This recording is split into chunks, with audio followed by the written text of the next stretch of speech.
যে ঘরের মধ্যে রাতের বেলা ঘুমানোর আগে এই একটি সূরার আমল করা হবে, সেই ঘরের মধ্যে রিজিকের ফেরেশতা রিজিক নিয়ে আসবে। আর রিজিকের ফেরেশতা এত বেশি ধন সম্পদ নিয়ে আসবে সেই ঘরে, যেটা সেই ঘরের মানুষগুলো কখনো কল্পনাও করতে পারেনি।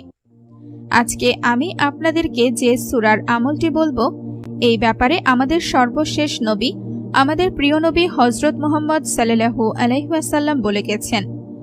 আর তাই আমি আপনাদের সবাইকে বলবো, আপনারা যারা ধনী হতে চান, আপনারা যারা গায়েবী ধন সম্পদ পেতে চান, আপনারা যারা আপনাদের দারিদ্রতা থেকে চিরজীবনের জন্য বেরিয়ে আসতে চান, তারা এই আমলটি কোনোভাবেই ছাড়বেন না। এই একটি সূরার আমল আপনার জীবনকে এমনভাবে পরিবর্তন করে দেবে, যেটা আপনি কখনো কল্পনাও করতে পারেননি। আর আমি আপনাদেরকে বলে রাখি, আমাদের প্রিয় নবী হযরত মুহাম্মদ সাল্লাল্লাহু আলাইহি ওয়াসাল্লাম বলেছেন যে প্রতিদিন রাতে এই সূরার আমলটি করবে, তার ওপরে কোনোদিন দারিদ্রতা আসবে না, অর্থাৎ সে কোনোদিন দারিদ্রতার সম্মুখীন হবে না।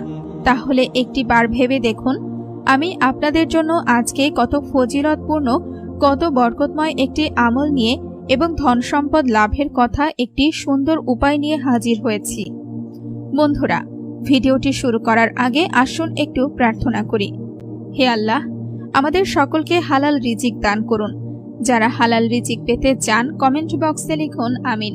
এই সূরার ব্যাপারে আমাদের প্রিয় নবী হযরত মুহাম্মদ সাল্লাল্লাহু আলাইহি ওয়াসাল্লাম বলেছেন, এই সূরাটি হচ্ছে ধন সম্পদ লাভের সূরা, অর্থাৎ যারাই এই সূরাটিতে তাদের জীবনের অংশ বানাতে পারবে, তাদের জীবনে ধন সম্পদ টাকা পয়সার কোনো কমতি থাকবে না, তাদের জীবনে টাকা পয়সার কোনো অভাব হবে না।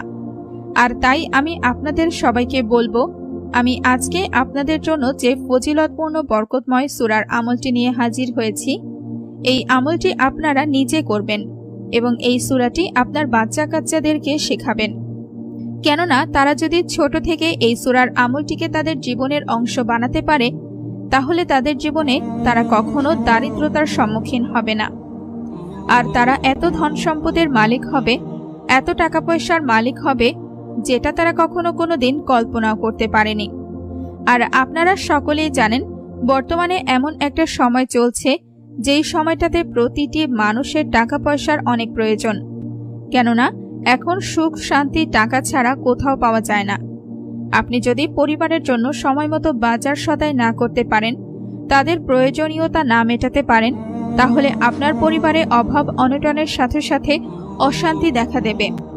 আর সেই সাথে সাথে আপনি যদি আপনার পরিবারের অন্যান্য